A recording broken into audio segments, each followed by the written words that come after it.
शुक्लांबरधरं विष्णुं शशिवर्णं चतुर्भुजं प्रसन्नवदनं ध्यायेत् सर्वविघ्नोपशान्तये।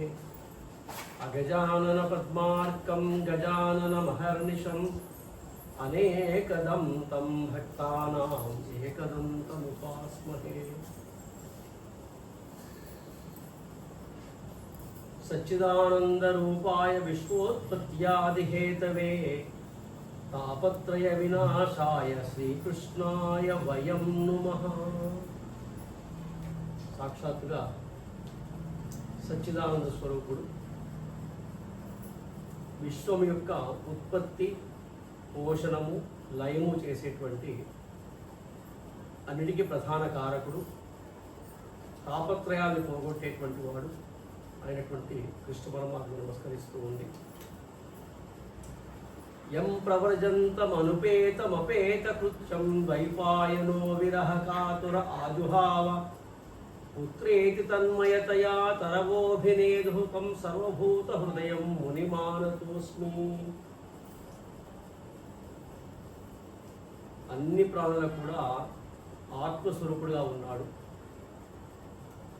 సమస్త కర్మలకి అతీతంగా ఉన్నటువంటి వాడు, అన్నీ వదిలిపెట్టి వెళ్ళిపోతున్నటువంటి శుకుని చూచి ఆ కుమారునికి ఎడబాటు తట్టుకోలేక వ్యాస భగవానుడు పుత్రా పుత్రా అని పిలుస్తున్నాడు. ఎం ప్రవ్రజంతమనుపేతమపేత కృత్యం ద్వైపాయనో విరహ కాతుర ఆజుహావ పుత్రేతి పుత్రా ఇది. ఓ పుత్రా పుత్రా అని పిలుస్తున్నాడు. తన్మయతయా తరవోభినేదు. అప్పుడు ఆయన సమాధానం ఇస్తారా? వృక్షములన్నీ సమాధానం చెప్తున్నాడు, ప్రకృతి సమాధానం చెప్తాడు. అంటే ప్రకృతిలో లీనమైపోయాడు, అన్ని భూతముల్లో ఆయన ఉండిపోయాడు. తం సర్వభూత హృదయం మునిమానతోస్మి. అలాంటి మునైనటువంటి శుకుని నమస్కరిస్తున్నాము. భాగవతము వ్యాస మహర్షి చేత రచించబడి శుక మహర్షికి ఉపదేశించబడిన తర్వాత శుక మహర్షి పరీక్షిత్ మహారాజుకి చెప్పడం చేత సప్తాహ రూపంలో భాగవతం అనేది బయటకు వచ్చింది. ఇక్కడ భాగవతాన్ని ఆరంభించే ముందర భాగవతాన్ని ఏ విధంగా వినాలి, భాగవతం వినడం వచ్చే ప్రయోజనం ఏమిటి,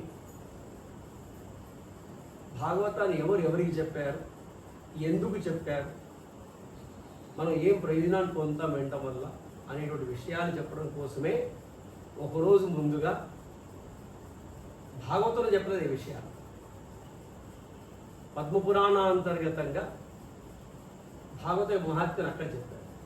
అలా స్కాంద పురాణంలో కూడా దానికి మహాత్మ్యం చెప్పారు, చాలా పురాణంలో ఉంది. అలాంటి భాగవతం యొక్క మహాత్మ్యాన్ని మనం ఈరోజు ముందుగా, అంటే ఏ విధంగా వినాలి, రేపు ఉద్యుక్తులం అవ్వాలి కాబట్టి ఎందుకు చెప్పబడింది అసలు ఇది అనే విషయాన్ని చెప్పడం కోసమని శౌనకాది మహాములందరూ కూడా సూత మహర్షికి నమస్కరించి వాళ్ళు అడుగుతున్నారు, ఈ శౌనకుడు ఏంటి, మహర్షులు ఏంటి, ఈ సూత మహర్షి ఏంటి, ఇవన్నీ గమ్మత్తైన విషయాలు. అంటే అన్ని పురాణాలు కూడా సూతుడు చెప్తూ ఉంటాడు, శౌనకాది మహర్షులు వింటూ ఉంటారు. వారు ఒక సత్రయాగాన్ని సంకల్పించారు. ఆ సత్రయాగం ఒక 1000 సంవత్సరాలు జరుగుతూనే ఉంటుంది. ఆ జరుగుతున్న కాలంలో యజ్ఞము అయిపోయిన తర్వాత కొద్దిగా మళ్ళీ సాయంకాల కార్యక్రమం మధ్యలో కొంచెం వ్యవధి వస్తుంది. ఆ వ్యవధిలో ఊరికే కాలక్షేపం చేయకుండా మంచి విషయాలు తెలుసుకోవాలనే విషయం చేత ఏవైనా కాలక్షేపం చేస్తూ ఉంటారు. అలా సూత మహర్షి చెబుతాడు, వెళ్ళి వింటూ ఉంటాడు. అందుకని ఈ శౌనకుడు అనే పదం కొంచెం కష్టంగా ఉండేది. అంటే శున నుంచి శౌ అంటే అర్థమేంటి? శుని అంటే కుక్క అని అర్థం వస్తుంది. కుక్క అని అర్థం కాదు. దానికి కుక్కను ఉన్న ఇంద్రియము చాలా పనిచేసేది ఏంటి? చెవులు. అంటే వినటం యందు బాగా ఆసక్తి ఉన్నవాడు కూడా శౌనకుడు. అంటే ఇక్కడ ఆసక్తి ఎట్లాగా? మళ్ళీ మనకి మామూలు మనమైతే 20 డెసిబుల్స్ నుంచి 20,000 డెసిబుల్స్ మాత్రమే వింటాం మనం సైన్స్ ప్రకారమే చెప్పే సైన్స్ ప్రకారం డెసిబుల్స్ కొలుస్తాం సౌండ్. ఆ మధ్యలో ఉండేటువంటి తరంగాలు మాత్రం మన చెవు గ్రహిస్తుంది 20 నుంచి 20,000. కానీ కుక్కలకి 50,000 డెసిబుల్స్ని వినగలుగుతాయి. అంటే అందుకే దూరంగా ఉండే శబ్దాన్ని కూడా అవి గ్రహిస్తాయి, ఇలా చెవు పెడుతుంటాయి. అది ఎందుకు పెడుతున్నా మనకే వినపడదు, ఇక్కడ ఏం కనపడదు, కానీ వాటికి ఆ శబ్దం వినపడుతుంది. కుయ్యి అంటుంది చూడండి ఒకసారి ఉన్నట్టుగా ఉంది.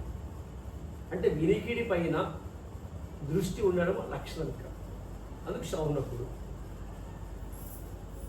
ఈ సూత మహర్షి అన్ని పురాణాలు ఆయన చెప్తారు. రోమహర్షుడు తన పేరు. వ్యాస మహర్షి అనుగ్రహం చేత అన్ని పురాణాలు విన్నాడు ఆయన చెప్తాడు, వీళ్ళు పెట్టారు. వాళ్ళు ఆ సూత మహర్షిని అడుగుతున్నారు. అజ్ఞానధ్వాంత విధ్వంస కోటి సూర్య సమప్రభ సూతాఖ్యాహి కథాసారం మమ కర్ణరసాయనం అన్నారు శౌనకుడు. నాయకుడు శౌనకుడు సారమ దృష్టి ఉంటారు. ఆయన అడుగుతున్నాడు ఏంటి? అజ్ఞానధ్వాంత విధ్వంస, మా యొక్క అజ్ఞానం పోగొట్టేటువంటి వాడా, కోటి సూర్య సమప్రభ, కోటి సూర్యకి కాంతికి సమానంగా ఉండేటువంటి వాడా, ఓ సూత ఆఖ్యాహి మాకు చెప్పండి, కథాసారం మమ కర్ణ రసాయనం, మా కర్ణములకి మంచి రసాయనాన్ని ఇచ్చేటువంటి కథాసారాన్ని మాకు చెప్పండి. అంటే చెవులకి ఏం కావాలి? మంచి వినికిడి కావాలి, నోటికి రుచి కావాలి. కాబట్టి చెవులకి ఆనందం కలిగించాలి. ఇంకా మా కర్ణాలకి మంచి రసాయనాన్ని ఇవ్వండి, మాకు కథాసారం చెప్పండి. వాళ్ళు ఏమడుగుతున్నారంటే ప్రశ్నలు కొన్ని అడిగారు. ఈ భక్తి జ్ఞాన వైరాగ్యముల వల్ల లభించే వివేకం ఎట్లా వృద్ధి పొందుతుంది, అట్లాగే ఈ మాయామోహములు అనేటువంటి వాటిని తిరస్కరించి మనం ఏ విధంగా సుఖంగా ఉండగలుగుతాము.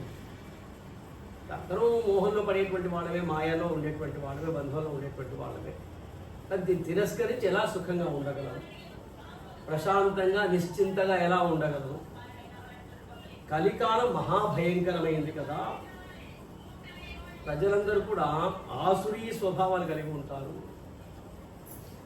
అంటే మనుషులే, కానీ మనుషుల లక్షణాలు ఉంటాయి. అంటే మానవుడిగా పుట్టడం వేరు, మానవ లక్షణం సంతరించుకోవడం వేరు.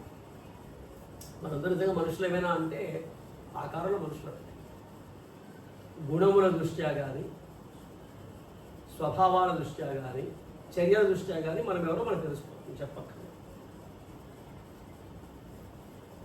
అంటే అంతకుముందు జన్మడి యొక్క వాసన కొద్దిగా ఉంటుంది కాబట్టి అలా ప్రవర్తిస్తుంది, తప్పేం లేదు. అనేక జన్మల పుణ్య విశిష్టత మానవ జన్మ వస్తుంది, కానీ ఊరికే మానవ జన్మ రాదు. వచ్చినప్పుడు ఏం చేయాలి? మానవ లక్షణాలు ముందు పెంచుకోవాలి, అప్పుడు మనిషి అవుతాడు. ఇంకా సంతరించుకుంటే మహామనీషి అవుతాడు, మనీషి అంటాం. లేకపోతే అతడు దైవం. ఇప్పుడు ముందు మనిషిగా ఉండడం రావాలి. ఇప్పుడు కలికాలం కాబట్టి మనిషిగా లేడు ప్రస్తుతానికి, ఆసురు స్వభావం పెట్టుకోవాలి. అలాగే అనేక బాధలు గురి అయి ఉంటారు. అలాంటి జీవులకి వాళ్ళని పరిశుద్ధమైనటువంటి ఉత్తమమైనటువంటి విషయం ఏమిటి, సర్వశ్రేష్ఠ ఉపాయం ఏమిటి, పవిత్రముల కన్నా పవిత్రమైనది ఏమిటి, అన్నిటికన్నా శ్రేయస్సును కలిగించేది ఏమిటి, మాకు శాశ్వత సాధనం ఏమిటి. చింతామణి కూడా లౌకిక సుఖాలే ఇస్తుంది, కానీ ఆధ్య సుఖం ఎక్కిస్తుంది. బట్ చింతామణి కన్నా గొప్పది కావాలి మాకు, ఆ మణి కావాలి, ఆనందాన్ని కలిగించే మణి కావాలి మాకు. అలాంటి ఏ విషయం ఉందో మాకు చెప్పండి అని అడిగారు. అప్పుడు ఆయన అన్నాడు, శుక మహర్షి, భక్త్యౌగవర్ధనం యచ్చ కృష్ణ సంతోషహేతుకం తదహం తేభిదాస్యామి సావధానతయా శృణు.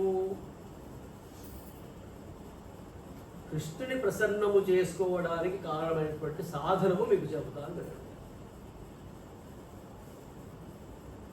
ఏమిటి ఆ విషయం అంటే,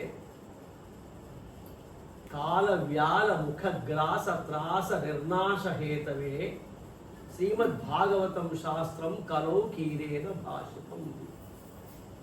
ఈ కాలమని మహాసర్పము చేత ఆహారం అవుతున్నటువంటి మనకి ఆ భయాన్ని పోగొట్టడానికి శ్రీమద్భాగవతము అనేటువంటి దాన్ని కలికాలంలో కీరేన భాషితం, ఆ చిలకతో చెప్పబడింది అయ్యా. కలో కీరేన భాష అదే శుకశాస్త్రము అని పేరు, భాగవతం సాత్వత శాస్త్రం అని పేరు, భాగవతం అని పేరు. ఏతదస్మాదపరం కించిన్ మనః శుద్ధైన విద్యతే జన్మాంతరే భవేత్ పుణ్యం తదా భాగవతం లభే. అన్ని చాలా వినొచ్చు, కానీ భాగవతం వినడానికి మాత్రం అనేక జన్మల యొక్క సంస్కారము పుణ్య విశేషం ఉంటేనే భాగవతం లభిస్తుంది అని చెప్తున్నారు ఇక్కడ. అంటే మనకు సులభంగా లభించింది కదా అని అనిపిస్తుంది. సులభంగా లభించడం అంటే అర్థం ఏంటి? ఎన్నో జన్మల విశేషం ఉంటేనే ఈరోజు మనం వినగలుగుతున్నాం కదా. ఎందుకంటే మనిషి తాను చేసిన పుణ్యపాప కర్మల యొక్క ఫలితాలు అనుభవించడం కోసమే జన్మెత్తాడు. ఎప్పుడో పుణ్యం చేసుకొని ఉన్నాము, దాని ఫలితాన్ని అనుభవించే అవకాశం ఉంది కాబట్టి వినడానికి అవకాశం ఏర్పడింది. మనకు గొప్పతనం ఉన్నట్టు కాదు, ఎప్పుడో చేసినటువంటి పని ఇప్పుడు చేసిన పని కాదు. అంటే అనేక జన్మల పుణ్య విశేషము చేతనే భాగవతం వినేటువంటి అదృష్టం దొరుకుతుంది. జన్మాంతరే భవేత్ పుణ్యం, జన్మాంతరంలో ఏదైనా పుణ్యం ఉంటేనే భాగవతం వినగలుగుతాము. ఎందుకంటే చెప్తున్నా వినేవాళ్ళ సంఖ్య తగ్గుతుంది. సౌండ్ పెడతాము, అన్ని పెడతాము, చూస్తాము. దృష్టి దాని మీద. ఇప్పుడు దృష్టితో వింటేనే విన్నట్టు తప్ప వింటే వింటాం. ఇప్పుడు వినడం వేరు, దృష్టి పెట్టి వినడం వేరు. ఆ మాట చెప్తూ ఉండి ఒకానొక సందర్భంలో దేవతలందరూ వచ్చి ఈ పరీక్షిత్ మహారాజు చెప్పాడు కదా శుక మహర్షి,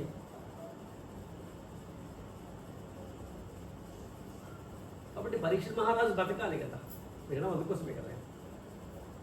కాబట్టి ఆయనకి మేము అమృతం ఇస్తాము, మాకు భాగవతాన్ని ఇవ్వాలని ఇవ్వండి అన్నాడు దేవత.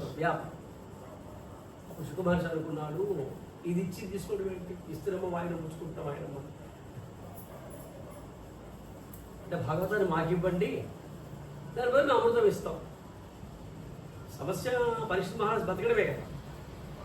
ఇప్పుడు శుక మహర్షి బాగా ఆలోచించి వీడు వ్యాపారం చేస్తున్నారు దేవతలు, వ్యాపారవేత్తలకి భాగవతం లభించకూడదు కాబట్టి వాళ్ళకి ఇవ్వలేదు. అంటే దేవతలకు కూడా భాగవతం లభించదు. ఒక విధానం కూడా వాళ్ళు మళ్ళీ మనుషులు పుట్టారు. అంటే దేవతలు పుణ్యాత్ములే, అయినా వాళ్ళకి మోక్షం లేదు. మోక్షం మానవ జన్మ నుండి మాత్రమే. కాబట్టి పరమాత్మను చేరుకోవాలి అంటే ఉత్తమమైన జన్మ మానవ జన్మ. మన దరిద్రం అనుకుంటాం మానవ జన్మ, కానీ ఉత్తమమైనది మానవ జన్మే ఉత్తమమైనది. ఎందుకు దాన్ని మలుచుకునే అవకాశం ఉంది ఈ జన్మలో. అట్లాగే అందుకని తిరస్కరించి పరీక్షిత్ మహారాజు వినిపించాడు భాగవతం. ఎందుకు వినిపించాడు మహానుభావం అంటే వీళ్ళ వ్యాపార ధోరణి ఉంది, ఇది ఇస్తే అది వస్తుంది అనుకుంటున్నారు వాళ్ళు. అలా ఇది వినిమయం చేసే వస్తువు కాదు. దీనికి ఇంత దానికి ఇంత లెక్క పెట్టాలి. ఏమి ఇవ్వాలి పంతులు అంటారు చాలా. ఏమి ఇస్తారు మనకు? మన శాస్త్రాలు ఎక్కడ కూడా ఇవ్వడం చూసుకోవడం లేదు. శక్తి కొలది ఇవ్వాలి, ఇది యుక్తి కొలది చెప్పాలి. వాడు లోభి కావడం, వీడు లోభి కావడం.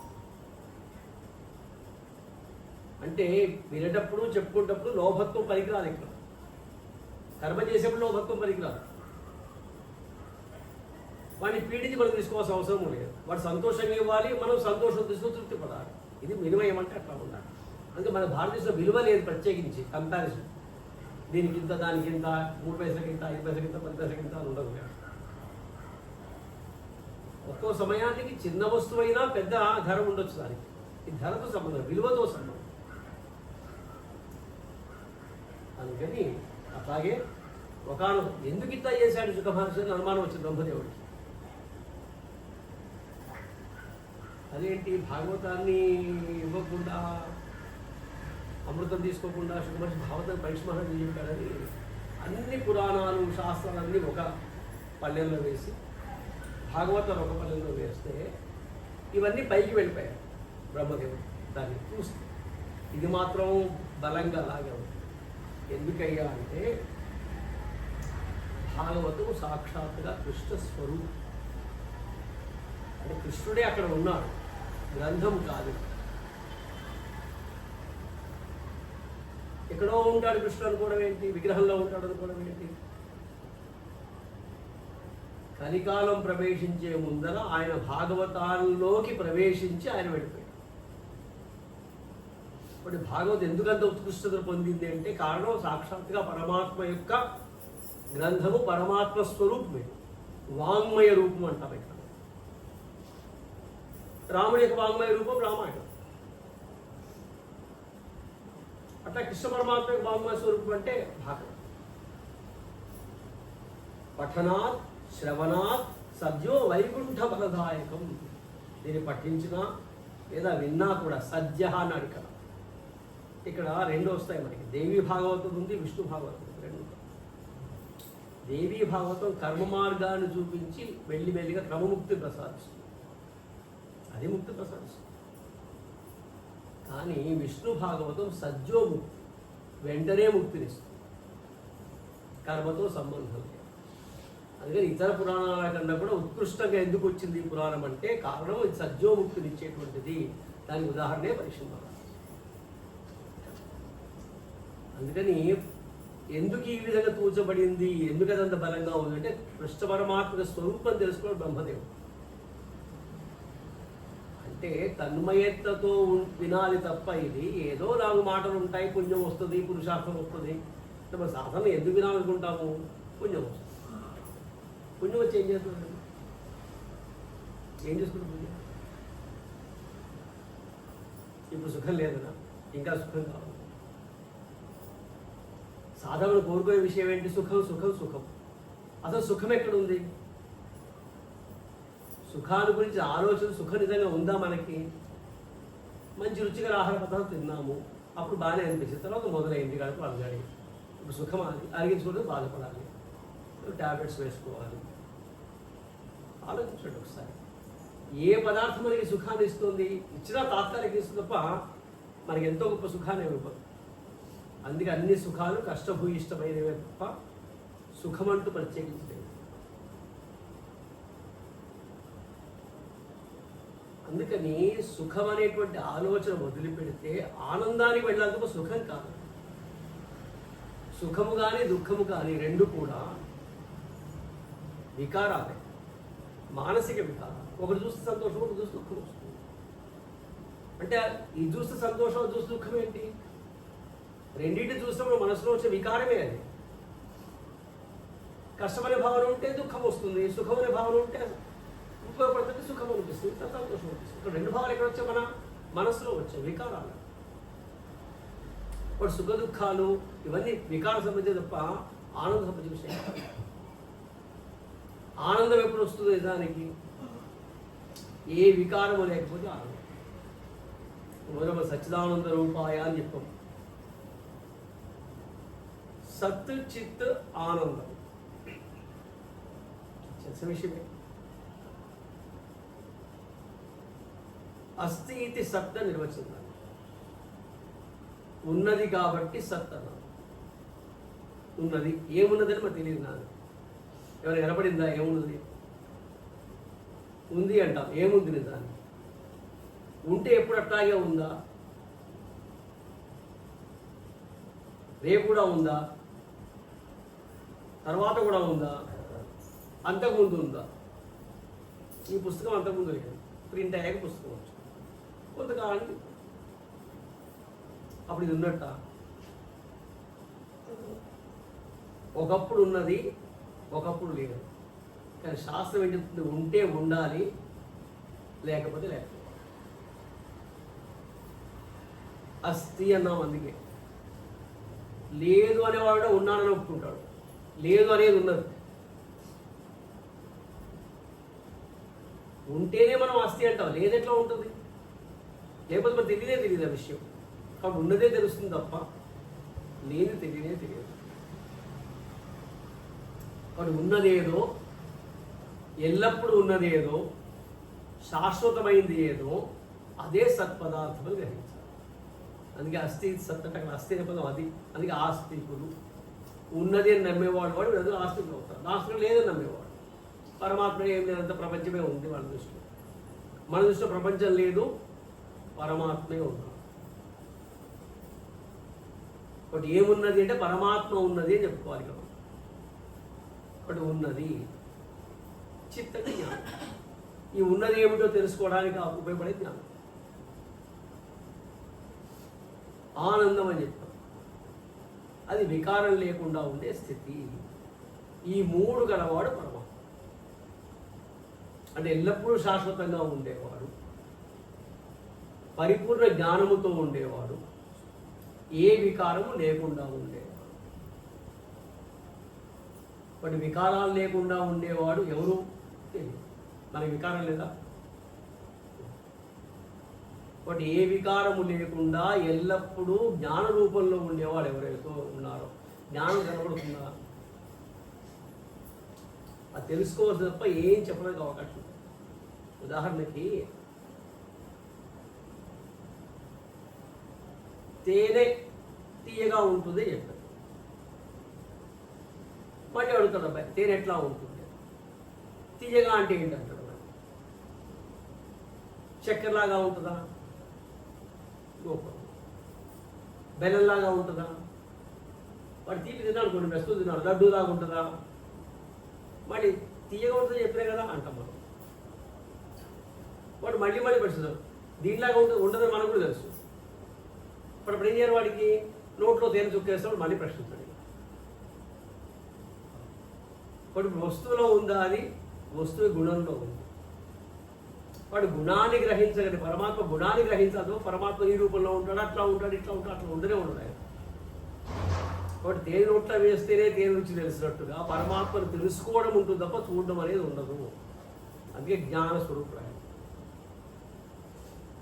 వాటి వికారాలు లేకుండా ఉండేవాడు, జ్ఞానస్వరూపుడు, ఎల్లప్పుడూ ఉండేవాడు. ఈ మూడు లక్షణాలు. అందుకే సచ్చిదానంద పరబ్రహ్మ, మహాసచ్చిదానంద పరబ్రహ్మ అంటుంటారు. ఒకటి అది అస్థి, ఒకటి ఉన్నది. అందుకని పరమాత్మ స్వరూపంలో ఉన్నటువంటి భాగవతాన్ని చదివినా లేదా విన్నా కూడా సప్తాహేన శృతం చైత సర్వదా ముక్తిదాయకం అన్నాడు. సప్తాహ విధి ఒక రకంగా చెప్పాలంటే సకామ్మే, కోరికదా మోక్షం పొందాలి కోరిక, అది కూడా కోరికే.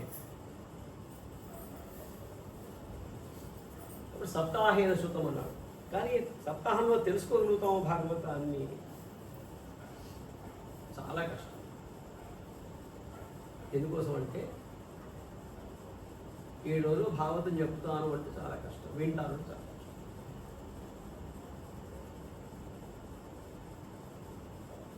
దానికి చాలా సంస్కారం కావాలి. చెప్పడానికి సంస్కారం కావాలి, వినడానికి కూడా సంస్కారం. అలా చెప్పాడు శుక మహర్షి, అలా విన్నాడు పరీక్ష. అంటే వింటే పరీక్షిత్ మహారాజు లాగా వినాలి, చెబితే శుక మహర్షి లాగానే చెప్పాలి. ఒక విధి విధానం వచ్చింది మనకి అలవాటులోకి, వింటే బాగుపడతాం. అంటే స్వామివారి చెప్తారు మాధవస్వామి వారు, భాగవతం వింటే బాగుపడతాం. భాగవతం అంటారు, భాగవతం కదా అది, భాగవతం స్వామివారి మాత్రం. కాబట్టి ఈ భాగవతాన్ని చదవడం వల్ల వెంటనే ముక్తి వస్తుంది. ఎప్పుడు వస్తున్న విషయం చెప్పడానికి మనం మహాత్మ్యాల్లో పెడుతున్నాం. దాన్ని ప్రత్యేకించి ఈ కలికాలంలో ఎందుకు చెప్పాల్సి వచ్చింది భాగవతాన్ని అంటే,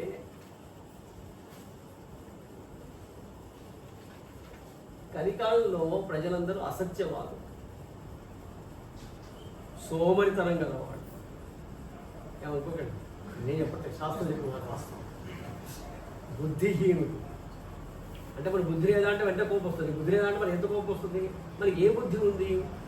లౌకిక బుద్ధి ఉంది కానీ పారమార్థిక బుద్ధి లేదు. బుద్ధి లేదట్లా అంటాం.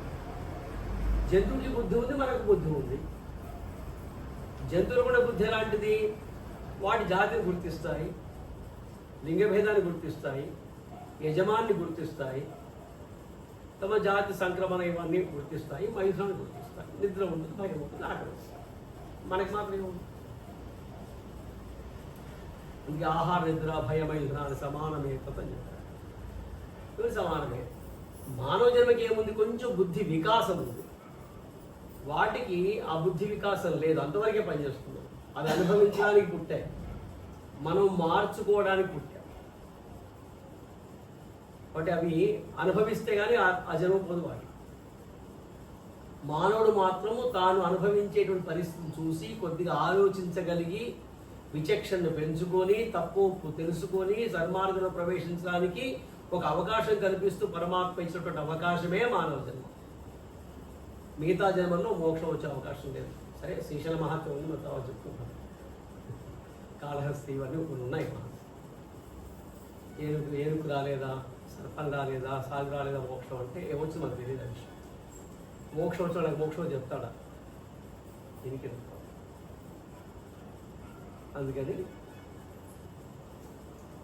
అలాగే పాషండ మతాలు లేదా పాఖండ మతాలు ఇవి పెరిగిపోతాయి. నేను చెప్పిందే శాస్త్రం, ఇదే కదా. ఎన్ని భేదాలు చూడండి. ఒకే విషయాన్ని ఎన్ని రకాల ఆచారాలు చెప్తాయి, అనేక రకాల నియమాలు ఎందుకు వచ్చాయి? ఒకటే విషయం ఉన్నప్పుడు ఎందుకు ఇది మార్పులు వచ్చాయి? మళ్ళీ మతాలు ఎన్ని, కులాలు ఎన్ని, ఆచారాలు ఎన్ని ఉంటే ఒకటే ఉండాలి కదా. ఒకటే శాస్త్రం చెప్పినప్పుడు నా ప్రాంతం ఆచరణ, ఈ ప్రాంతం ఆచరణ, నువ్వు వేరు నేను వేరు, మళ్ళీ ఇక్కడ కొట్టుకోవడం తప్ప అసలు ఏమైనా ఉందా? మరి శాస్త్రం అట్లా రకరకాలు చెప్తుందా? అంటే ఎన్ని భేదాలు లేవు మనకి. ఇప్పుడు భేదం లేకుండా ఉండే స్థితి తెలియాలి కదా మనకి. అందుకని పాఖండ మతాలు పెరిగిపోతూ ఉంటాయి. భార్యాభర్తలు పోట్లాడుకుంటూ ఉంటారు, అబద్ధాలు ఆడుతూ ఉంటారు. సిద్ధ పురుషులు అంటే వాళ్ళు లేరు. లోతుగా చెప్తాను. ఇక అట్టశూలా జనపదా శివశూలా ద్విజాతయ కామిన్య కేశశూన్య సంభవంతి కళావిహ. కలికాలంలో ఏమవుతుంది చెప్పాలి అడుగుతారు పాపం అశౌర్య మహర్షులు. అయ్యా కలికాలం ఇది భయం పెట్టే కాలం ఇది, మరి ఇవన్నీ పరిస్థితులు వస్తాయి. అట్టం అంటే అన్నం అని, అన్నాన్ని అమ్ముకునేవాళ్ళు మొదలవుతారు. మనం చూస్తున్నాను కర్రీ పాయింట్స్, బిర్యానీ పాయింట్స్ ఎందుకు వచ్చాయి? వంట వండుకోవడం కష్టం అవుతుంది. ఇప్పుడు ఇంట్లో చాలామంది బయట నుంచి కూరలు తెచ్చుకోవాలి, ఇంట్లో కుక్కర్ పెట్టుకోవాలి, తినేసి వెళ్ళిపోవాలి, ఇలా బయట తినేస్తే పని అయిపోవాలి. అట్టశూల మన దేశంలో అన్నం అమ్ముకోవడం లేదు. ఇవన్నీ అంటే కలికాలం గుర్తించడం ఎట్లాగా? ఎవరి నుండి కలికాలం ఉన్నట్టే ఉంది కదా. బట్ మనం కాలాన్ని నిందించకూడదు, కలికాలం అంతే. అట్టశూల జనపద, గ్రామాలన్నీ అట్టశూల అవుతాయి అని చెప్తున్నాడు ఇక్కడ. అట్లాగే శివశూల ద్విజాతయ, శివబడి ఇక్కడ వేదం. వేదాన్ని అమ్ముకునేవాడు బ్రాహ్మణులు అవుతారు. పారాయణం చేయాలి, ఏమిస్తావు? యజ్ఞం చేయాలి, ఏమిస్తావు? ఇంత ఇస్తే చేస్తాం, లేకపోతే లేదు. మనం అనకూడదు, వినకూడదు.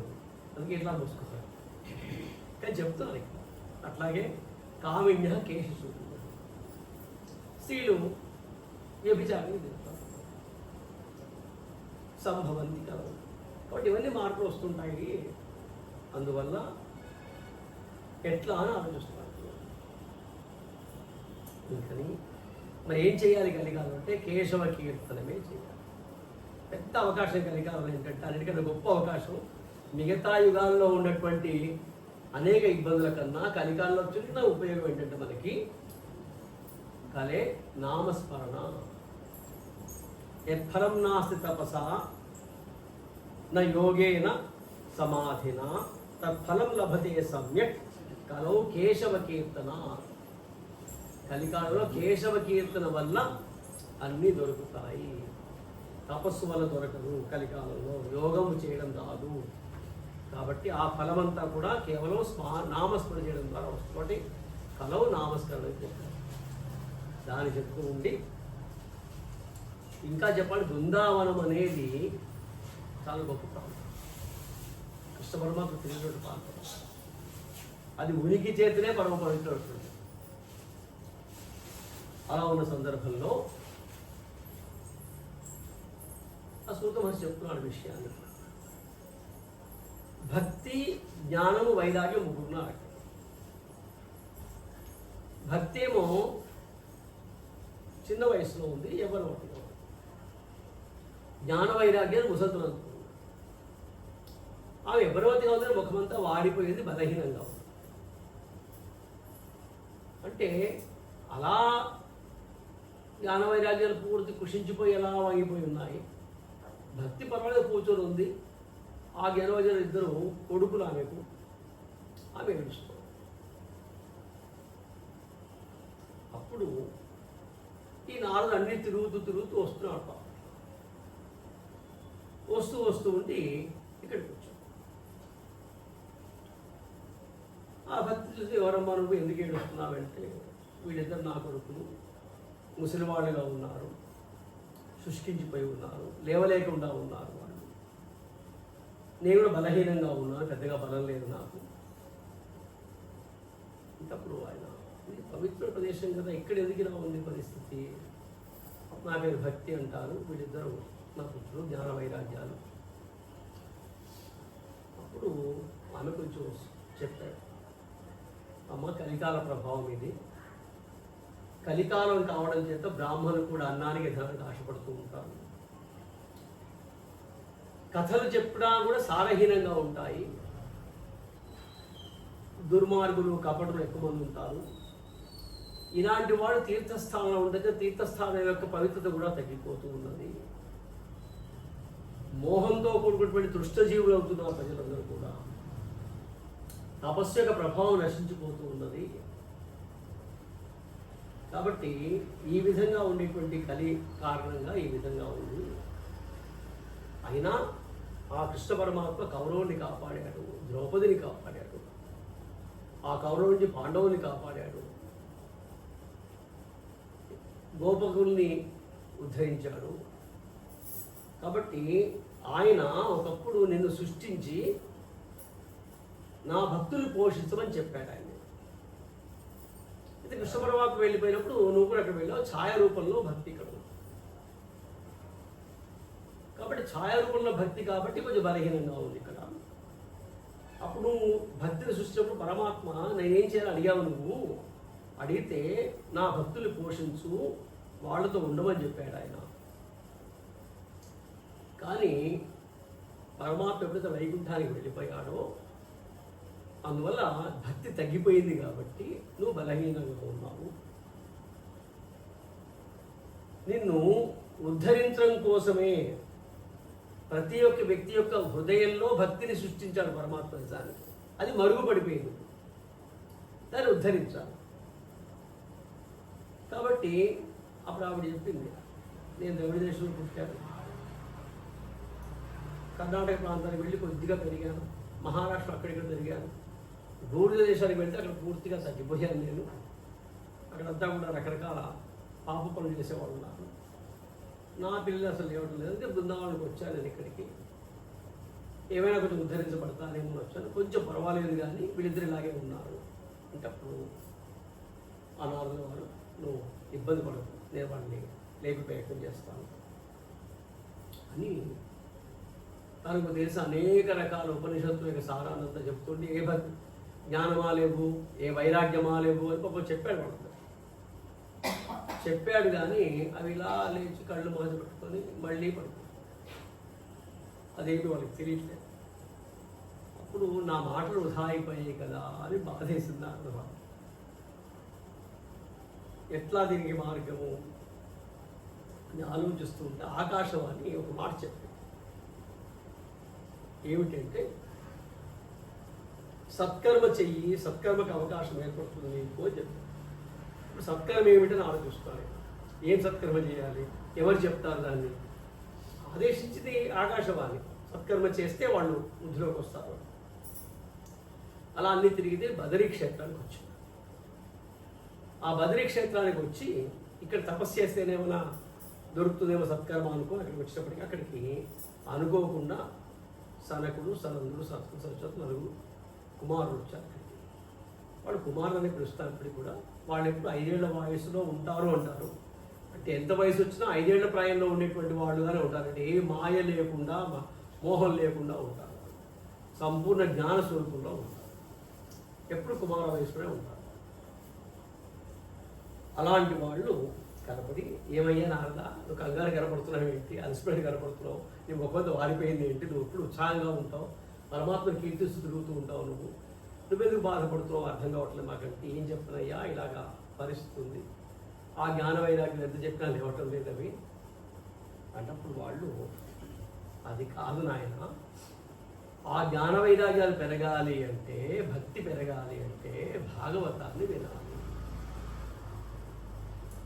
అని. అప్పుడు ఈ సనక సనందాదులు హరిక్షేత్రానికి వెళ్ళి గంగా సన్నిధిలో అక్కడ ఒక వేదిక ఏర్పాటు చేసుకుని నారద మహర్షి ప్రధాన శ్రోతగా ఈ సనక సనందాదులు దాన్ని మొత్తం ఉపదేశించారు భాగవతాన్ని. అలా ఉపదేశించిన కారణంగా అక్కడికి భక్తి జ్ఞాన వైరాగ్యాలు పరిగెత్తుకుంటూ వచ్చి ఉత్సాహాన్ని పొంది బలాన్ని పొంది అవన్నీ వచ్చాయి.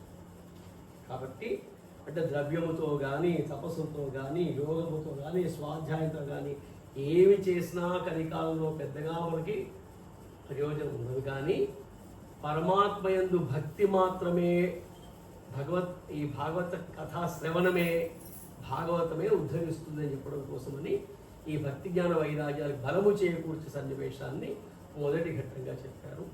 ఆ విధంగా మొట్టమొదటిసారిగా అంటే అక్కడ చెప్పిన తర్వాత నారద మహర్షికి ఈ సనక సనందాలు చెప్పిన తర్వాత మరి ప్రత్యేకించి భాగవతానికి ప్రాధాన్యత ఏర్పడింది. సప్తాహక్రమం ఎలా వచ్చింది బయటకి అంటే ముందు శుకుడు చెప్పాడు, ఆ సనక సనందరవాదులు మళ్ళీ నారద వారు చెప్పాడు. ఈ భాగవతంలో ఒక శ్లోకము కానీ సగము శ్లోకము కానీ రోజు పఠించే ప్రయత్నించింది.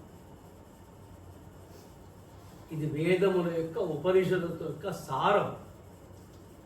అవన్నీ చదివే శక్తి మనకు లేదు కాబట్టి ఒక్క భాగవతాన్ని అర్థం చేసుకోగలిగితే ఆ సారాన్నంతా మనం పిండుకోగలం.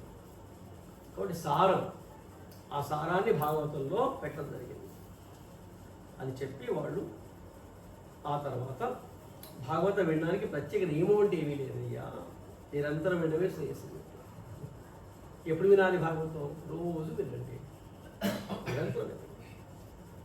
మరి ఏదైనా ఒక అవకాశం ఉందా దీన్ని? ఎవరు చేశారు? దానివల్ల ప్రయోజనం పొందారా ఎవరైనా? మనం అడుగుతాం కదా, మనం చెప్తే నమ్మడం కరెక్ట్ బాగానే ఉంది, కానీ ఆ ప్రయోజనం పొందే వాళ్ళు ఎవరన్నా ఉన్నారా అంటే దానికి చెప్తారు. ఇంకొక తుంగభద్ర నదీ తీరంలో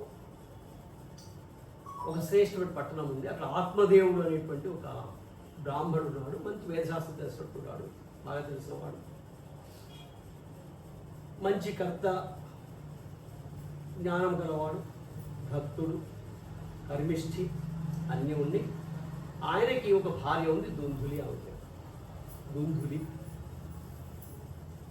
అయితే ఆమె కొంచెం హఠస్వభావం, మంచిదే, ఉత్తమురాలే, అందంగా ఉంటుంది, కానీ కొంచెం లోపు, జగడాల మారి ఊరికే మాట్లాడుతూ కాలక్షేపం చేస్తుంది. అంటే కాలక్షేపం ఎట్లా కావాలి? కొంచెం ఇక్కడ పడి ఫోటోలు పెట్టుకుంటే కాలక్షేపం. తన మాట నెగ్గాలనే కోరిక కూడా ఉంటుంది ఆవిడ. ఇలాంటి లక్షణం ఉంటుంది భార్య. మంచి ఆవిడ, చెడ్డ ఆవిడ కానీ వాళ్ళకి సంతానం లేదు. సంతానం లేకపోతే ఎలా ఉద్ధరించబడతాను నేను అని పాపం నేను చాలా బాధపడుతున్నాను. ఆ పుత్రస్య గతి నాస్తి అంటాం కదా, ఏదో పెద్ద విషయం. వాడు పుత్రుడు పుట్టాలి, పుత్రుడు పుట్టాలి, వాడు ఉద్ధరించాలి, ఏదో కోరుకుంటాము అని బాధపడడం. సంతానం లేదు. చాలా ప్రయత్నం చేశారు, సంతానం రాలేదు. అందువల్ల ఆయన ఒకరోజు ఈ సంతానం లేకపోతే బ్రతకడం అనవసరం ఇంకా అని మరణిద్దామని వెళ్తున్నాడు. వెళ్తుంటే ఒక యోగీశ్వరుడు అక్కడ అడ్డుపడి ఏమయ్యా ఏంటి? సంతానం లేదు స్వామి, సంతానం లేదు, సుఖం లేదు, సంతాన సుఖం లేకపోతే ఏం సుఖం అది అంటే కొన్ని లోతైన విషయాలు. పుత్రుని యొక్క స్పర్శ తండ్రికి సుఖాన్ని ఇస్తుంది. సుఖం అంటే అంతే. అంటే తండ్రి కొడుకును కౌగలించుకోవడం అనేది ఒక అపూర్వ సన్నివేశం. చిన్నప్పుడు కౌగలించుకోవడం కాదు. అంటే పుత్రుని ప్రేమ అది పొందగలగాలి, అలాగే తండ్రి ప్రేమ పుత్రుడు పొందగలగాలి. అంటే కవ్విలి యాంత్రిక కవ్విలు వేరు, ఆనందంతో తీసుకునే కవ్విలు వేరు. అందులో యాంత్రిక కవ్విలు చాలా ఉంటాయి. రాముడు రామాయణం తీసుకుని ఎంతమంది కవ్విలించాడు ఆయన, ఇప్పటిలాగా అలాగే బలాయి లేదు. అంటే ఆయన సీతమ్మడు భార్య తప్పులు లక్ష్మణుడికి ఇచ్చాడు, ఆంజనేయ స్వామికి ఇచ్చాడు, సుగ్రీవుడికి ఇచ్చాడు. జీవితం మొత్తంలో ఎంతమంది చెప్పండి, అంతే. ఒక 5-6 తప్పేవరికి పెద్ద కవులు భరతుని కౌగులించుకున్నాడు. కానీ రాముడు యొక్క శత్రువుడిని కౌగులించుకోడు, ఎక్కడ లేకపోయాడు. మరి శత్రువుడు తమ్ముడే కదా. అంటే రాముడు తమ్ముడే. ఆ కౌగిలి అంటే స్నేహితుల మధ్యలో ఉండే ఆప్యాయత, తండ్రి కొడుకు మీద ఉండే ఆప్యాయత, భార్యాభర్తల మధ్య అరమరికలు లేకుండా ఉండేటువంటి సంబంధం, ఇవన్నీ కొన్ని లోతైన విషయాలు. ఇది ఆ పరిశ్రమ సుఖం అనేది ఉంటుంది. అది లేకుండా ఏం జీవితం ఇది నాది అంతేని. అంటే అప్పుడు అయితే నాకు మార్గం చూపించాడు, ఏదైనా మరణిస్తాను. ఎదురుగా వ్యక్తి మరణిస్తుంటే ఎలా చూసుకుని కూర్చుంటాడు. ఆయన చూసి నీకు యోగం లేదయ్యా, సంతానం యోగం లేదు నీకు, నా మాట నువ్వు సన్యాసం తీసుకోలేకపోతే ఏదైనా ప్రయత్నం చేయి, ఎందుకు సంతానం చేస్తే ఏం చేస్తావు చాలా చెప్పాడు ఆయన. నీకు ఓపిక ఉంటే సంతానం ఇవ్వండి అప్పుడు అని కొంచెం గట్టిగా చెప్పేటప్పటికీ సరే అని చెప్పి అక్కడ ఒక పండు తీసి ఆయన ఈ పండు మీ భార్యకి ఆమె తిన్నట్లయితే సంతానం కలుగుతుంది. చాలా సంతోషంగా వచ్చాడు. ఈ పండుగను మా సంతానం కలుగుతుంది, యోగేశ్వరు ఇచ్చారు. ఈవిడ ఎలాంటి నమ్మకం ఉన్న వ్యక్తి అంటే వంధ్యావా విధవా నారీ సుఖినీ చేతి మేమతి. అసలు ఈ కరణం అనేది ఏంటి బాబు, ఈ బాధలు ఎవడు పడతాడు, పెద్ద పొట్టేసుకొని తిరగాలి, ఏం తిరుగుడు, అది 9 నెలలు పాప కష్టపడి తిరగాలి, ఏం మోసం ఇది, ఈ పెద్ద పొట్ట, అందరూ ఎట్లా అసహ్యంగా ఉండదా. ఆమె అందరూ కూడా చెప్పుకున్నారు కదా, అందరికీ అది వికారం వస్తుంది. ఈ కన్నప్పుడు నొప్పులు పడాలి, ఎవడు పడతాడు ఈ నొప్పులు, ఉంటామో పోతామో తెలియదు పుట్టినప్పటికీ. నా సుఖం వదిలిపెట్టుకుని కారణం ఏంటి, అసలు వంధ్య చాలా సుఖిని అన్నాడు. ఈ కారణము ఇవన్నీ ఇబ్బంది కన్నా అసలు పిల్లలు లేని వాడు చాలా ఉత్తములు అని కొనుక్కోవాలి, వాళ్ళ నమ్మకం గట్టిగా ఉన్నారు. కానీ పతికి ఎదురుగా చెప్పలేదు కదా, ఆయన సంతానంతో బాధపడుతున్నాడు ఏదో. సరే అని చెప్పి అలా ఉంది భావించి పాపం ఇచ్చాడు. ఆయన అడుగుతాడు తిన్నావా అని, ఇచ్చాడు తిన్నామని చెప్పాడు అంతే. ఆమె ఏం చేస్తుంది, ఇంట్లో గోవు ఉంది, ఆ గోవు పెట్టేసింది, తిన్నావాడు తిన్నా అని చెప్పి. కొంతకాలం అయ్యాక ఆమె చెల్లి వచ్చింది. ఆ చెల్లి కొంచెం ధనాశ కలది. ఇలా మన ఫేస్ ఇట్లా దొరుకుతాం మనకి, మన గుణాల దగ్గరకు మనసు దొరుకుతుంది. ఆవిడ ఈ విషయం చెప్పింది.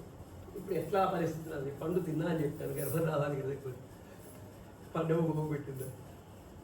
అందుకని మాట దక్కించుకోవాలి, మళ్ళీ భర్త కోపరా కూడా ఉండాలి, మళ్ళీ లోపల ఉండే ఆలోచన లోపల ఉంది. కానీ ఏం చేయాలి, ఇప్పుడు ఇద్దరు కలిసి ఆ మంత్రాన్ని చేశారు, అక్క చెల్లి ఇద్దరు కూర్చొని. ఇలాంటి మంత్రం చాలా చేస్తుంది. నేను గర్భవతిగా ఉన్నాను ప్రస్తుతానికి, నువ్వు గర్భాన్ని నటించు, కొంతకాలమే పిల్లవాడు పుడతాడు కదా, పిల్లవాడిని నేను నీకు ఇస్తాను, నాకు కొంచెం డబ్బు. మరి నటిస్తే పాలు ఎట్లా వస్తాయి, పెద్ద ఆలోచన. ఇద్దరు కలిసి చక్కగా ఆలోచిస్తాం, ఇలాంటి ఆలోచన ఇప్పుడు కలికాలు చాలా మంది చేస్తారు. అందుకని ఆవిడ ఏం ఆలోచిస్తుంది, ఏదో కారణం పాలు తగ్గిపోయాయని చెప్తుంది, నేను వచ్చి మీ ఇంట్లోనే ఉంటాను, దానికి ఆశ ఎక్కువ. అలా ఆ పిల్లవాడు కొంచెం పెరిగేదో నేను మీ ఇంట్లో ఉండి పాలు ఇస్తాను, ఆ విధంగా మనం సర్దుకుందామని ఇద్దరు మంత్రం చేసుకుంటాం. ఈవిడ నటిస్తుంది. కొంతకాలానికి ఆవిడ గర్భాన్ని ఆవిడ పిల్లవానికి అన్నది, ఈ గోవు కూడా పిల్లవానికి అన్నది. ఆ కన్నా అటువంటి పిల్లవాడిని తీసుకొచ్చి ఈవిడ కొడుకు అని చెప్పి జాతకం చేశాడు. వాడి దుందుకారి అని పేరు పెట్టాడు. ఆవు కూడా పుట్టింది కదా, ఒక కొడుకు పుట్టాడు. వాడు మనిషి రూపంలో పుట్టాడు కానీ చెవులు మాత్రం గోవు చెవులాగా ఉంటాయి, ఆవు చెవులా. అది వాడు గోకర్ణుడు అని పేరు పెట్టాడు. వాడు గోకర్ణుడు, వీడు దుందుమారుడు. దుందుమారు దుడుకు పని చేసేవాడిని దుందుమారుడు అంటే ఆ దుందులి తల్లి దగ్గర కొడుకు. అంటే ఆవిడ చెల్లెడు ఆవిడ స్వభావం కలదే కదా, అప్పుడు ఈ 2 తొంది సరిపోయింది ఇద్దరికి. కొంచెం పాలు లేవు చెప్పి ఆమె వచ్చి ఇక్కడ తిష్ట వేసింది. ఇక్కడ ఇద్దరు కాలక్షేపం చేస్తున్నారు. ఇక వీడు పుట్టినప్పటి నుంచి జాతకమే చేశాడు, ఏం చెప్పినా వినడు, మూర్ఖుడు తయారయ్యాడు. వాడేమో ఆ గోకరుడేమో చక్కగా చదువుకుంటున్నాడు, వాడు మంచి విద్యాభ్యాసం చేశాడు, వేద చదువుకున్నాడు. వాడు ఇద్దరికీ సమానం చేశాడు. వీడికి ఏమీ రాలేదు, దాన్ని దృష్టి పెట్టలేదు. అన్నీ పనికి మాలను పనిచేయడం, కోపాలు తెప్పించడం, హింస చేయడం ఇవి మొదలుపెట్టాడు. పాపం ఆ గోకరుడు చాలా చెప్పాడు ఆయనకి. కొంతకాలం పాటు తండ్రి మరణించాడు. ఆ తండ్రి మరణించాక ఇంక వీడికి అధికారం, తల్లి బలహీనరాలు కదా కొంచెం, ఆమెను కొట్టేవాడు డబ్బులు ఇమ్మని. కొద్దిగా ఆవిడ ఈ బాధ భరించడం అని చెప్పేసి ఆవిడ బాధపడి ఆవిడ పోయి ఇంక వీడు పెద్దవాడు. వీడు గోకరుడు గొప్ప తీర్థయాత్ర కోసం వెళ్ళిపోయాడు. ఇంట్లో పరిస్థితి బాగోలేదు కదా. ఈ విధంగా ఉండే పరిస్థితిలో మరి అంతా కూడా వాడికి స్వతంత్రం వచ్చేసింది. తండ్రి లేడు, తల్లి లేడు. అందుకని హాయిగా ఖర్చు పెట్టడం, వేషన్ ఇంట్లో పెట్టేసుకోవడం, డబ్బులు ఖర్చు పెట్టడం, డబ్బు అంతా అయిపోయింది. ఇక డబ్బు సంపాదించడం కోసం హింసలు చేయడం, హత్యలు చేయడం, రకరకాలు చేయడం మొదలుపెట్టాడు. అంటే ఒక బ్రాహ్మణుడి యొక్క సంస్కారం ఉన్నటువంటి వాడు ఏ సంస్కారం లేకుండా ఒక అనాగరికుడిలాగా, ఒక కిరాతకుడిలాగా తయారయ్యాడు. ఈ వేషాలు బాగా ఆలోచించారు. రేపు వీడు పట్టుబడితే మన పరిస్థితి కూడా ఇబ్బంది వస్తుంది, ఎట్లా అసలు వీడిని చేసేయాలి అనుకొని ఓ రోజు మంచంలో కట్టేసి వాడిని నిప్పులు పోసి వాడిని కాల్ చేసి బాగా పెడతారు. ఆ పక్క పూర్వకాలం అందరూ ఏదో దేశాల కోసం వెళ్ళేవారు కదా, డబ్బు సంపాదించడం కోసం వెళ్ళాలని చెప్పేవారు. అలా కొంచెం ఆ మాట మరుగయ్యేంత వరకు ఉండి ఆ డబ్బు తీసుకుని వెళ్ళారు. అనాథ అయిపోయాడు, అనాథపోయాడు, సంస్కారం లేదు. ఈ వార్త వెళ్ళి గోకడు తెలిసింది. శ్రాద్ధం పెట్టాడు, అక్కడ తెలిసినంత వరకు పెట్టి వచ్చేసాడు. మళ్ళీ తిరిగి ఊరు వచ్చి ఒకసారి చూద్దాం, వెళ్ళేలా ఉందాం అని వచ్చేటప్పటికి ఆరు మీద దురుచుకొని కాస్త పడుకుందాం ప్రయత్నం చేశాడు. వాడు ప్రేత రూపంలో ఉన్నాడు. నన్ను ఉద్ధరించేవాడు వీడే అని అనుకున్నాడు. రాత్రి కొంచెం శబ్దాలు చేయడం, రకరకాలుగా ఈ రూపంలో ఆ రూపంలో కనబడుతుంది వాడిని. అప్పుడు లేచి కొంచెం ధైర్యంతో నువ్వెవరు ఏంటంటే, నేను నీ తమ్ముండే, నా పరిస్థితి అయిపోయింది, నేను చాలా పాపాలు చేశాను, నీ గయలో శ్రాద్ధం పెట్టాను కదా, నువ్వు 1000 గయా శ్రాద్ధాలు పెట్టినా కూడా నాకు విముక్తి లేదు, నేను చేసే పాపాలు అటువంటి. బట్ నువ్వు గయలో శ్రాద్ధం పెట్టు, ఎక్కడ శ్రాద్ధం పెట్టు, నాకు ఉద్ధారం అనేది లేదు. నన్ను ఏదైనా ఉద్ధరించే మార్గాన్ని నువ్వు అన్వేషించు, నువ్వు పండితుడు కదా. అప్పుడు తను దేశాన్ని ప్రయోగం చేశాడు. పాపం చెప్తాను గయలో పెట్టాడు, అన్నీ పెట్టాడు, ఏం లాభం, అందుకొని పెట్టాడు ఈయన. కాబట్టి అవన్నీ కాదని చెప్పాడు. అందువల్ల అప్పుడు తను మంచి ఉపాసన కాబట్టి సూర్య పరమాత్మని, సూర్యుని ధ్యానించాడు. అప్పుడు సూర్యుడు ఏం ఉపదేశం చేశాడంటే, నాయన భాగవతాన్ని వినిపించు వాడికి, భాగవతాన్ని వినిపిస్తే వాడు ఉద్ధరించబడతాడు. అప్పుడు మళ్ళీ తెల్లవారి గ్రామస్తులందరినీ కూడా పిలిచి వేదిక ఏర్పాటు చేసి, వీడు ఎట్లా వినాలి, వీడు పేద రూపంలో ఉన్నారు కదా, వీడికి ఉంటుంది కదా వాడికి. అందుకని వాళ్ళు ఒక గడ, వెదురు కర్రలో ఉండేటువంటి గడలో పెట్టి సప్తాహ క్రమంలో గోకర్ణుడు భాగవతాన్ని వినిపించినప్పటికీ మొదటి రోజు మొదటి కలుపు విరిగిపోయింది, రెండవ రోజు రెండవ కలుపు విరిగిపోయింది, మూడో రోజు మూడవ కలుపు విరిగిపోయింది. అట్లా 7 రోజులు 7 కలుపులు విరిగిపోయాయి. వాడు ప్రేతాన్ని తొలగించుకొని వాడి కోసం బ్రహ్మాండంగా వైకుంఠం నుంచి విమానం వచ్చేస్తుంది. గ్రామంలో ఉన్న వాళ్ళతో వచ్చి విన్నారు చాలా మంది, పిలిపించారు ప్రత్యేక గోకర్ణ. అప్పుడు గోకర్ణ అడిగాడు ప్రశ్న, ఇంతమంది విన్నారు కదా, ఇంతమంది వింటే ఒక్క విమానం తీసుకొచ్చారండి మీరు, ఎన్ని విమానాలు రావాలి, ఇంతమందికి ఎన్ని విమానాలు రావాలి కదా. అప్పుడు వాడు అన్నారు, ఆయన గోకర్ణుడు విన్నట్లుగా ఎవరు వెళ్ళారు, ఈ దుందుకారి విన్నట్టు ఎవరు వెళ్ళలేదు. వాడు వినడమే కాదు, మరణం చేస్తూ వచ్చాడు.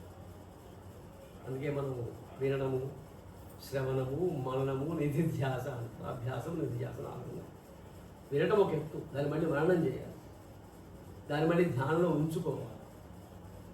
ఆ విధంగా చేశాడు కాబట్టి వాడు ముక్తిని పొందాడు. వీళ్ళందరూ విన్నారు, వాళ్ళకి ముక్తికి అర్హత లేదు. అంటే మళ్ళీ ఛాలెంజ్ చేసి మళ్ళీ చేశాడు భాగవత సప్తాహం. వాళ్ళందరూ కూర్చోబెట్టి అందరూ శ్రద్ధగా విన్నారు, వాళ్ళందరూ ఉపయోగించాలి. అంటే ఇక్కడ వినడం కూడా ఎట్లా వినాలో చెప్తున్నాడు ఇక్కడ వేరే ఈ కథలో. అంటే వినడం ఎట్లా భాగవతాన్ని అంటే ఈ విధంగా వినాలి, మననము చెయ్యాలి. కేవలం వినడం కాదు, రెండు ఉన్నాయి కదా, ఈ చివరి నుంచి వింటే ఆ చివరి నుంచి వెళ్ళిపోతూ ఉంటుంది, మళ్ళీ రేపటి గుర్తుండదు. అట్లా కాదు, వినాలంటే అట్లా వినాలి ఈ విధంగా. ఎందుకంటే భాగవత గ్రంథాన్ని బాగా పూజించాలి చెప్తున్నాడు. ఏ సప్తాహం అంటే తర్వాత అధ్యాయంలో సప్తాహం ఎలా చేయాలో చెప్తున్నాడు. వ్యత్యాస పని అదే కాబట్టి ప్రత్యేకించి ఎప్పుడైనా వినొచ్చు భాగవత కథ అని. కొన్ని మాసాలు చెప్పారు భాగవతం. భాద్రపద మాసము, ఆశ్వీజ మాసము, కార్తీకము, మార్గశిరము, ఆషాఢము, శ్రావణము, ఇలా కొన్ని మాసాలు చెప్తారు. ఎప్పుడైనా వినొచ్చు చెప్పారు. తర్వాత అంటే ఈ భాద్రపద శుద్ధ నవమి భాగవత జయంతి చేస్తారు. ఆ రోజు భాగవతం పుట్టిందేమో. ఎలా చేయాలో చెప్తాను. అందరికీ భాగవతం జరుగుతుంది, మా ఇంట్లో భాగవతం జరుగుతోంది, కథ జరుగుతోందని పత్రికలు వేయించి పంచిపెట్టాలి. పెళ్లి పత్రికలు చేస్తూ ఉంటారు, అంటే ప్రచారం చేయాలి. ఇది ఒక పుణ్యక్షేత్రంలో కానీ, వనంలో కానీ, గృహమునందు కానీ ఏర్పాటు చేసుకోవచ్చు. ఓ వేదిక ఏర్పాటు చేసుకొని అలంకారాలతో ఉండి స్థలాన్ని శుద్ధి చేసుకొని, వక్త ముఖము ఉత్తరము, శ్రోతల ముఖం తూర్పు, లేదా శ్రోతల ముఖం తూర్పు, వక్త ముఖం శ్రోతల ముఖము ఉత్తరం, వక్త ముఖం తూర్పు అట్లా ఉండవచ్చు. లేదా ఎదురెదురుగా ఉండొచ్చు. మన అన్ని రోజు సౌకర్యం ఉంటుంది కాబట్టి అంటే ఎదురెదురుగా ఉండేది. అంతే, అక్కడెక్కడో ఉండి ఇక్కడ వినడం అట్లా కాకుండా ఎదురెదురు. అలాగే వైరాగ్య సంపన్నుడు, విష్ణు భక్తి గలవాడిని ఎక్కడిని ఎన్నుకోవాలి. భ్రమలు అనుమానాలు ఏమైనా తీర్చడానికి ఒక ధీర పండితుడు ఏర్పాటు చేసుకోవాలి. అంటే చెప్పండి, జ్ఞానం అయిపోయినా పర్వాలేదు అర్థం పెట్టాడు. నేను అనుమానం వస్తే ఇంకో పండితుడు పక్కన పెట్టుకోమని చెప్పాడు. అంటే ధీటుగా ఉండాలి, వాడు తెలిసేవాడే ఉండాలి. అంటే అనుమానం వస్తే మధ్య మధ్యలో అలాంటి తీర్చడం కోసమని ఒక వ్యక్తిని పెట్టుకోవాలి. ఒకరోజు ముందుగా అదిగవచ్చు. అంటే మనం ఏ విధంగా శ్రాద్ధాన్ని వాటికి ఏర్పాటు అలాగా చేయించుకో సిద్ధపడి ఉంది. కాలకృత్యాలు తీర్చుకొని సంధ్యావందనాది కార్యక్రమాలు చేసుకొని గణపతిని చక్కగా పూజించి పితృదేవతలకు తర్పణాలు ఇచ్చి ఒక మండలం పైన శ్రీహరిని ఏర్పాటు చేసుకొని శ్రీకృష్ణ మూలమంత్రంతో కానీ యథావిధిగా పూజించి ఏం ప్రార్థించాలి? నన్ను సంసార జలధి నుండి ఉద్ధరింపుమని ప్రార్థించాలి. ఇవన్నీ కథ చెప్పేటువంటి వాడు మొన్న మీరు వచ్చి చెప్పారు. అయితే మరి ముందే 15 రోజుల ముందే చెప్పారు. శ్రీ భాగవతాఖ్యోయం ప్రత్యక్ష కృష్ణ ఏమహి స్వీకృతోసి మయానాథ ముక్త్యర్థం భవసాగరే. ముక్తి కోసమని, ఈ భవసంస తొలగించుకోవడం కోసమని అయ్యా నేను భాగవతాన్ని వినాలనుకుంటున్నాను, నాకు భాగవతాన్ని వినిపించండి అని ప్రార్థించాను. మనోరథో మదీయోయం సఫల సర్వదా త్వయ. ఇది మీరు అప్పుడే కోరుతున్నారు, మాకు వచ్చేయండి భాగవత పారాయణం. నిర్విఘ్నేనవే కర్తవ్యో దాసోహం తవ కేశవ అని ఆ కృష్ణ పరమాత్మని ధ్యానించాలి. వక్తని కూడా గౌరవించాలి. శుకరూప ప్రబోధజ్ఞ సర్వశాస్త్ర విశారద ఏతత్ కథా ప్రకాశేన మదజ్ఞాన వినాశయ. ఈ కథా జ్ఞానాన్ని మాకు కలిగించి మాకుండే అజ్ఞానాన్ని తొలగించండి అని వక్తని ప్రార్థించాలి. ఈ విధంగా సూర్యోదయము నుండి సూర్యాస్తమయం వరకు వినమన్నారు కథలు. అంటే 7 రోజులు చెప్పాలంటే కష్టం కదా. అందుకే 7 రోజులు అంటే కూర్చోగలగాలి. పొద్దున 6 గంటల నుంచి మొదలు పెడితే సాయంకాలం 6 గంటల వరకు మధ్యలో 2 గంటల పడే పరిమాణమే విశ్రాంతి తీసుకోవాలి. చెప్పేవాడికి అంత సామర్థ్యం ఉండాలి, వినేవాడికి అంత సామర్థ్యం ఉండాలి కదా. అలా ఉంది. బ్రహ్మచర్యం పాటించడము, ఆకుల యందు లేదా విస్తరి యందు భోజనం చేయడము, కథా సమాప్తి అయిన తర్వాత భోజనం చెప్పారు. కానీ సనకుడు సనందాలు చెప్పారు ప్రత్యేకించి, మేమైతే భోజనము చేయమని చెబుతాము. ఎందుకంటే ఈ ఉపవాసాలు చేసి నిరాహారాలు చేసి నిద్ర వచ్చి పడుకున్న కన్నా నిద్ర వచ్చేటట్టుగా తినకుండా తామసాహారం తీసుకోకుండా సాత్విక ఆహారం తీసుకొని కథాభంగము కాకుండా వినేట్లుగా ఉండేట్లుగా వినండి. అందుకని మేము భోజనం చేయమని చెప్తున్నామని సరంగా వారు కాబట్టి ఆమె చెప్పింది ఏదైనా సత్యాన్ని పాటించాలి, శౌచాన్ని పాటించాలి, వ్యర్థ ప్రసంగాలు చేయకూడదు, అనవసర సంభాషణ చేయకూడదు, వేదాల్ని గురువుల్ని గోవుల్ని గౌరవించాలి, మామూలున్నటువంటి విషయాలే. అంతేకాకుండా చివరి రోజున కొంత బ్రాహ్మణ భోజనాలు ఏర్పరచమని చెప్పాడు. అట్లాగే భాగవతాన్ని ఒక ఉచితాసనం పైన బంగారం చెప్పాడు, ఉచితాసనంలో పెట్టి దాన్ని సమర్పించమని చెప్పారు. కాబట్టి ఈ విధంగా ఏ విధంగా సప్తాహం చేయాలో చెప్పారు. సప్తాహం చేసే విధానం ఆ విధంగా చేసి మర్యాదగా మనం గురువు గారికి సమర్పణ చేసుకోవాలి.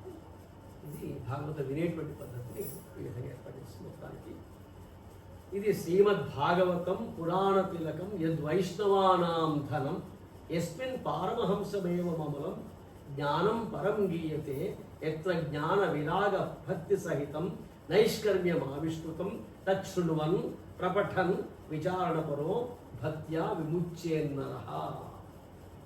ఈ భాగవతం పురాణ తిలకము అని చెప్పాడు. అంటే పురాణాల్లో తిలకము లాంటిది.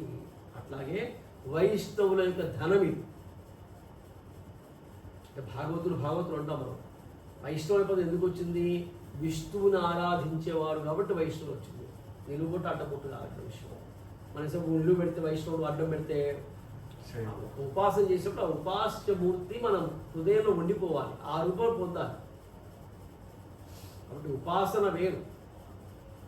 అంటే విష్ణువుని ధ్యానిస్తూ ఉండేటువంటి వాడు వైష్ణవు. అందులో వాడు ధనమి భాగవతం అనేది. అట్లాగే దీంట్లో ఏం చెప్పబడింది?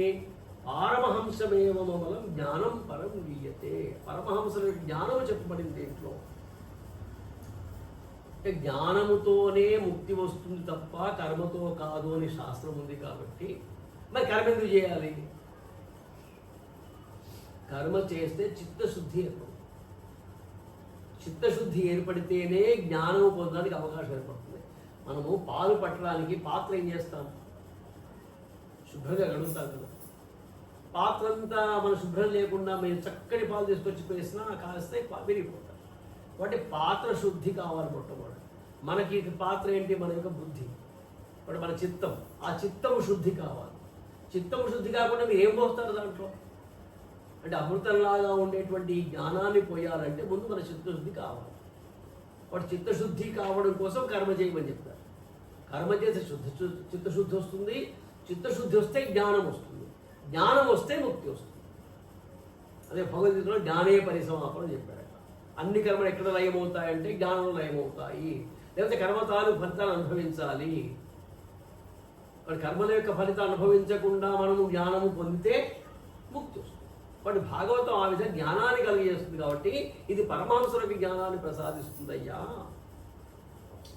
ఎత్ర జ్ఞాన విరాగ భక్తి సహితం.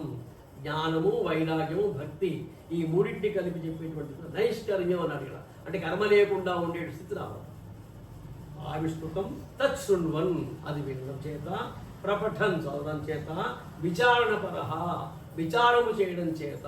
అంటే దాన్ని బాగా సూక్ష్మంగా పరిశీలించాలి. కేవలం వినడమే కాదు, కేవలం చదవడం కాదు, చదువుతాం. ఇప్పుడు అధ్యయనము వేరు, పఠనం వేరు. మనం పారాయణం చేస్తాం, పారాయణం వేరు, పారాయణం అయిపోతుంది. కానీ పఠనం కాదు ఇక్కడ కావాల్సింది. అధ్యయనము కావాలి, విచారణ చెయ్యాలి. శాస్త్రాన్ని విచారణ చేస్తేనే దాని లోతు తెలుస్తుంది. అలా భాగవతం యొక్క లోతుని తెలుసుకోవడం ద్వారా జ్ఞానాన్ని పొందుతాము. అందువల్ల భక్తి చెప్పబడింది, ఇక్కడ జ్ఞానము చెప్పబడింది. దాని చేత వైరాగ్యం వస్తుంది, వైరాగ్యం చేత జ్ఞానం వస్తుంది, దాని చేత మనం ముక్తిని పొందుతాం. కాబట్టి అందువల్ల ఇది చదవడం వల్ల కానీ, వినడం వల్ల కానీ, విచారణ చేయడం కానీ ముక్తిని పొందుతారు. స్వర్గే సత్యే కైలాసే వైకుంఠే నాస్త్యయం రసః అతః పిబంతు సద్భాగ్యా మామా ముంచత కరిహిచి. కాబట్టి చెప్తున్నారు ప్రత్యేకించి, స్వర్గంలో కూడా భాగవతం దొరకదు, సత్యలోకంలో భాగవతం దొరకదు, కైలాసంలో భాగవతం దొరకదు, వైకుంఠంలో భాగవతం దొరకదు. కాబట్టి మనకి భూమి లోపలే దొరుకుతుంది భాగవతము. కాబట్టి ఇక్కడ వినండి, అతః పిబంతు, దాన్ని బాగా తాగండి అయ్యా అంటున్నారు ఇక్కడ. అంటే మనకి ఇప్పుడు చెప్తారు, మంచి డాక్టర్ చెప్తారు, అన్నాన్ని తాగండి, నీళ్ళని నమలండి. అన్నాన్ని తాగాలంటే అర్థం ఏంటి? నోట్లోనే మొత్తం నీళ్ళు అయిపోవాలని, అంతసేపు నమలాల. కనీసం ఒక కబలం అంటే ఒక బుద్ధని 32 సార్లు నమలాలి. ఆయుర్వేద శాస్త్రం చెప్పేది అంటే సగం జీవనం ఇక్కడ అయిపోవాలి. మనం గుడుక్కుని మింగేస్తాం, అది లోపల ఏమవుతుందో తెలియదు.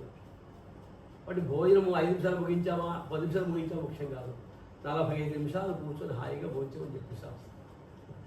అందుకే భోజనం ఉన్నా బాక్సులు పట్టుకెళ్తారు ఇప్పుడు అందరూ. పాపం ఆ బాక్సులు ఏం తింటారో ఏం చేస్తారో అది శక్తికి చూస్తుంది. ఆహారంతో ఉండేటువంటి అంటే కలికాలంలో అన్నగత ప్రాణం ఇది. వేరే యుగంలో వేరే ఉన్నాయి. కలికాలంలో అన్నగత ప్రాణం కాబట్టి అన్నమే మనకి శక్తినిస్తుంది. కాబట్టి అన్నము సమృద్ధిగా ఉండాలి, అన్నము మంచి బలంగా ఉండాలి. అన్నాన్ని మనం స్మరణ చేస్తూ ఉండి భక్తితోటి దాన్ని గౌరవిస్తూ తినాలి తప్ప కోపంతోటో ఇంకో దాంతో తినకూడదు. అందుకే భోజన కాలంలో ఉట్టి మాటలు మాట్లాడుకుని చెప్తారు కదా. అంటే దానివల్ల మనకు బలం వస్తుంది, ఆ బలం వల్ల బుద్ధి పనిచేస్తుంది, ఆ బుద్ధి వల్ల మనం పనులు చేస్తాం. అందుకని ఈ విధంగా చెప్తూ ఉండి అందుకే పిబంతు అన్నాడు ఇక్కడ. పిబంతు అంటే మరి తాగుతామా తినేమని అంటే ఆ జ్ఞానాన్ని రసాన్ని తీసుకోవాలనుకుంటారు. ఆ విధంగా మరి ఇంత గొప్ప భక్తి రసామృతాన్ని ఎక్కడ దొరకదు. కాబట్టి ఈ భావ సప్తాహాన్ని ముగియగానే ఇలా చేస్తున్నారు అక్కడ అందరూ ఈ విషయం చెప్పాడు అసలు వారి. ఈ విషయం అంటే 3 విషయాలు చెప్పినప్పుడు ఒక్కసారి ఆ ప్రాంతానికి దేవతలందరూ వచ్చారు. సాక్షాత్గా విష్ణుమూర్తి వచ్చాడు, ఉద్ధవుడు వచ్చాడు, అర్జునుడు వచ్చాడు, ప్రహ్లాదుడు వచ్చాడు, వ్యాసమహర్షి వచ్చాడు, శుకమహర్షి వచ్చాడు. చెప్తుంది వీళ్ళే కదా అంటే వస్తారు. మనకి భగవద్గీతలో ఉంది, ఎక్కడ భగవద్గీత పారాయణం జరుగుతూ ఉంటుందో, ఎక్కడ భగవద్గీత చెప్పబడుతూ ఉంటుందో అక్కడ నారదాది వ్యాస మునులందరూ వచ్చి కూర్చుంటారు. వాళ్ళు సహాయం చేయడం కోసం కూర్చుంటారు. అది పద్మపురాణం చెప్పబడింది. భాగవద్గీత కూడా అట్లా వచ్చి కూర్చుంటారు, వాళ్ళు ఉంటారు. మీకు అందుకే సత్సాయిబాబా సాంప్రదాయంలో ఒక ఆసనం వేస్తారు విడిగా పక్కన. ఎందుకు ఆసనం వేస్తారు? ఖాళీగా ఉంచుతారు. అది అంటే ఆయన వచ్చి కూర్చుంటారు, మనకు కనపడం. వాడు చెప్తున్నామంటే కృష్ణ పరమాత్మ వచ్చి కూర్చుంటాడు, దాంట్లో ఏం అనుమానం లేదు. ఇది శాస్త్రంలో రుజువైనటువంటి విషయాలు. అందుచేత ఈ విధంగా అందరూ వచ్చి ఒకసారి ఆ కీర్తు సాక్షాత్ కృష్ణ పరమాత్మ కూడా అక్కడ వచ్చేయాలి. అలా వచ్చి ఎక్కడ ఈ భాగ సప్తాహ శ్రవణం జరుగుతుందో అక్కడ పార్షదులతో కూడా ఉండమని కోరుకున్నారు. విష్ణుమూర్తి అయినా ఒక్కడే రాడు, పార్షదులతో వస్తూ కూర్చుంటారు. పార్షదులు పక్కన సేవ. కాబట్టి అలా వచ్చి హరి తథాస్తు అలాగే చేస్తానని అని వరమిచ్చాడు వాళ్ళకి. అంటే ఎక్కడ భాగవత పారాయణ జరుగుతుందో చూడదు అక్కడ అయ్యా విష్ణుమూర్తి మీరందరినీ వచ్చి ఉండాలి, ఎలా పార్షదులతో సహా అందరితో వచ్చి ఉండాలి అంటే అలాగే జరుగుతుంది చెప్పాడు. అందుకని భాగవతం జరిగే దగ్గరికి తప్పకుండా పరమాత్మ వచ్చి కూర్చుంటారు. ఆ విధంగా చెప్పి మరి భాగవతము విన్నాలా సేవించిన భక్తుల హృదయంలో శ్రీహరి చేరి ప్రకాశిస్తాడు, భక్తి పెరుగుతుంది. పూర్తి మేలు కలిగించడంలో భాగవతానికి మించినటువంటి గ్రంథం మరొకటి లేదు అని చెప్తున్నారు. కాబట్టి ఇప్పుడు భాగవతం ఎవరెవరికి చెప్పారు, ఎప్పుడు చెప్పారు అంటే మొట్టమొదట కృష్ణ పరమాత్మ ఈ భూలోకాన్ని విడిచి వెళ్ళిపోయిన తర్వాత 30 సంవత్సరాల తర్వాత కొంతకాలానికి భాద్రపద మాసంలో శుక్లపక్షంలో నవమి నాడు ఈ శుకదేవుడు ఈ కథను పరీక్షిత్తుకి వినిపించాడు. మొట్టమొదట అంటే కృష్ణ పరమాత్మ వెళ్ళాక 30 సంవత్సరాలు. ఆ తర్వాత 200 సంవత్సరాలు కలిసిన తర్వాత ఆషాఢ మాసంలో శుక్లపక్షంలో నవమి నుండి అక్కడ భాద్రపద నవమి నుండి పౌర్ణమి దాకా శుక్ల నవమి నుండి గోకర్ణుడు వినిపించాడు, దుందుమారుడికి వినిపించాడు. అలా ఇతర భక్తులు. ఆ తర్వాత మళ్ళీ 30 సంవత్సరాలకి ఈ సనక సనందాదులు నారదుడు వినిపించారు. ఈ విధంగా ఆ తర్వాత కాలంలో ఇక నారదుడు ఈ భాగవతాన్ని ప్రచారం చేశాను. అందరి హృదయాల్లో నింపుతాను చెప్పాడు, భక్తి నింపుతాను చెప్పాడు కదా. ప్రతి హృదయంలో కూడా నేను ఆదేశించాడు పరమాత్మ, అందుకు నువ్వు వచ్చావని చెప్పాడు. కాబట్టి ఇలా భక్తి జ్ఞాన వైరాగ్యం యొక్క శక్తిని పెంచి పరమాత్మ నారదుడు కష్టపడి విని సప్తాహం చేయించుకొని మనందరి కోసం సప్తాహ రూపంలో ఉండేటువంటి భాగవతాన్ని మనకు అందించడం జరిగింది. కలో భాగవతీ వార్త భవరోగ వినాశిని కృష్ణప్రియం సకలం కల్మశనాశనంచ ముక్త్యేక హేతుమిహ భక్తి విలాసకారి సంతః కథానకమిదం పిబతు ఆదరేణ లోకే తీర్థపరిశీలన సేవయా కిం.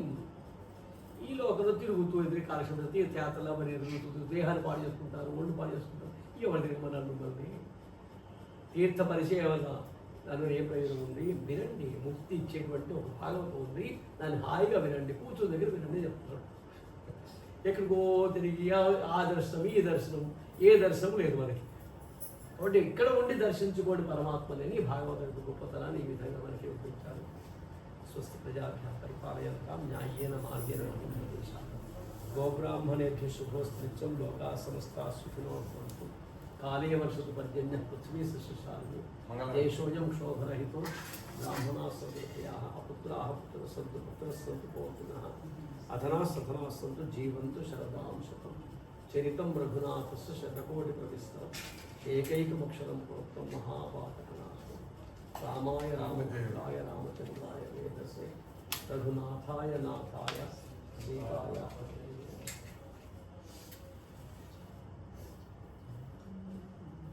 అది సార్ వచ్చిందా? కొంచెం కొంచెం అది రేపు సాయంత్రం రేపు తెస్తా. ఈరోజు తెద్దాం అనుకుంటే కార్యక్రమాలలో కాలే. అయినా ఇవాళ మనమే ఉంటాం, వినబడుతుంది. శ్రీకృష్ణ గోవింద హరే మురారే గోవింద హరే హే నాథ నారాయణ వాసుదేవా. శ్రీకృష్ణ గోవింద హరే మురారే శ్రీకృష్ణ గోవింద హరే మురారే హే నాథ నారాయణ వాసుదేవా. హే నాథ నారాయణ వాసుదేవా. శ్రీకృష్ణ గోవింద హరే మురారే శ్రీకృష్ణ గోవింద హరే మురారే హే నాథ నారాయణ వాసుదేవా. హే నాథ నారాయణ వాసుదేవా. మంగళం భగవాన్ విష్ణు మంగళం మధుసూదన మంగళం కోసలేంద్రాయ మహనీయ గుణాత్మనే చక్రవర్తి తనూజాయ సార్వభౌమాయ మంగళం.